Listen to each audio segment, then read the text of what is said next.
This article is being read by an automated voice.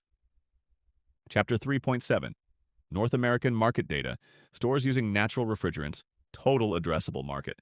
In 2024, there were an estimated 61,626 supermarkets and grocery stores and 152,396 convenience stores in the U.S., and an estimated 8,936 supermarkets and grocery stores and 9,432 convenience stores in Canada.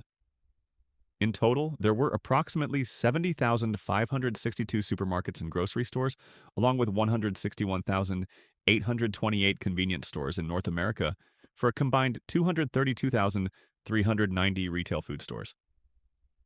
The total number of food retail stores in North America increased by 0.4%, 231,443 total stores, from 2023 to 2024.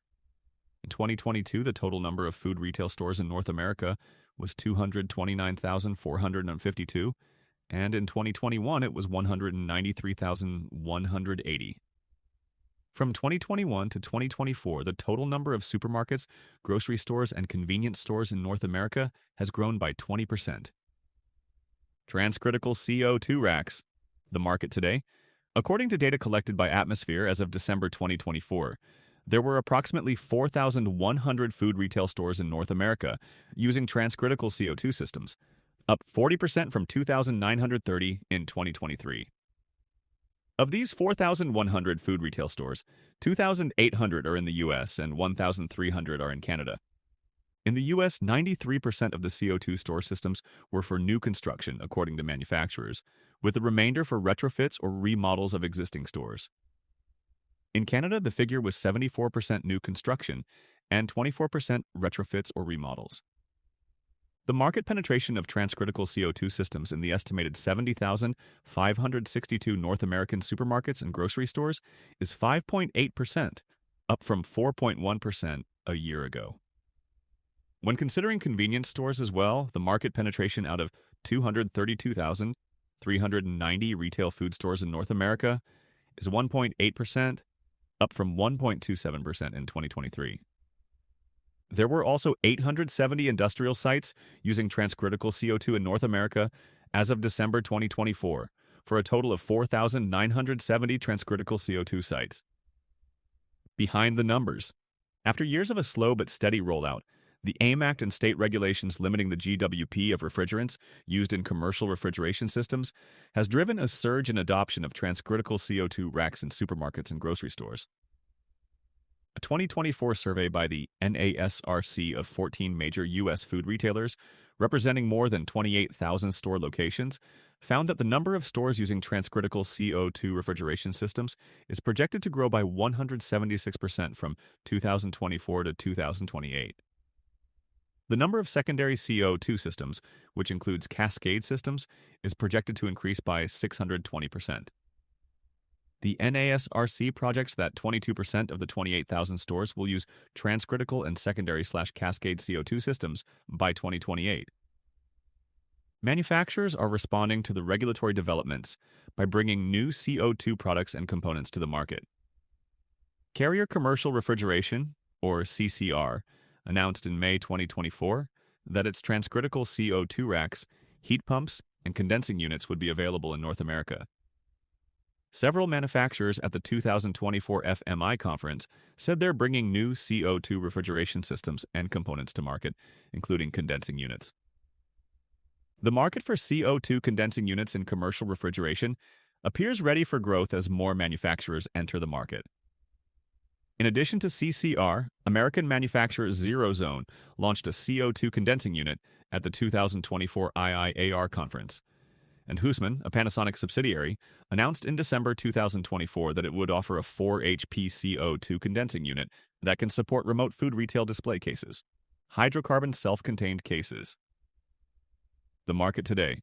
Using data collected from a survey of OEMs as well as insights from trusted industry sources, Atmosphere estimated 3.8 million self-contained hydrocarbon, mostly R290, cases installed in U.S. food stores and 800,000 cases installed in Canadian food stores by December 2024.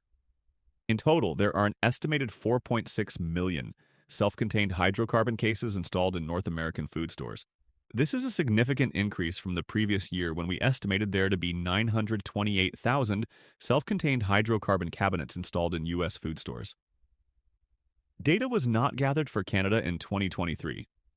This higher estimate is the result of better and more complete data, gathered from a combination of manufacturers, OEMs, and trusted industry sources.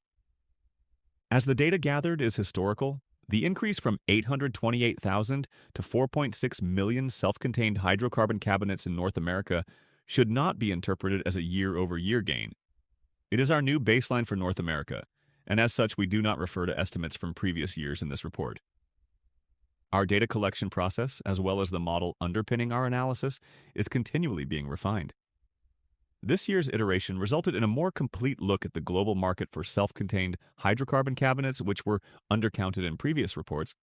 Behind the numbers, while the market for self-contained hydrocarbon cabinets in North America is not as developed as in Europe, the shift away from F-gases is already well underway. One trusted industry source told Atmosphere that hydrocarbon cabinets have taken a 50% market share in the commercial cabinet sector in North America. Moreover, R600A and R290 cabinets make up more than 90% of the EPA's Energy Star certified commercial refrigerators and freezers in both the US and Canada. The Canadian market for hydrocarbon self-contained cabinets was estimated to be 10 to 12% of the US market. January 2025 marks the start of the EPA's requirement that new commercial cabinets use refrigerants with a GWP of less than 150, eliminating many F-gases from consideration over the next 3 years as inventories are cleared. Some HFO blends with a GWP below 150 can still be used, including R455A with a GWP of 145 and R454C with a GWP of 148. However, these contain HFO 1234YF, which may ultimately be regulated as a PFAS. It degrades in the atmosphere into TFA, which is also a PFAS.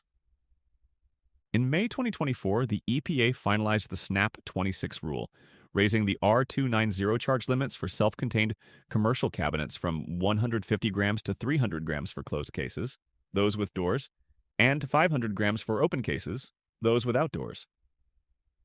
Given the 3-year sell-through period for previously manufactured or imported cabinets using a refrigerant with a GWP of more than 150, the higher charge limits may not impact the number of hydrocarbon self-contained cases in stores in the short term. In addition, the larger charges would enable the production of larger cases, which could eventually reduce the number of installed cases, although the number of installed doors, which is another way of measuring case numbers, may remain unchanged.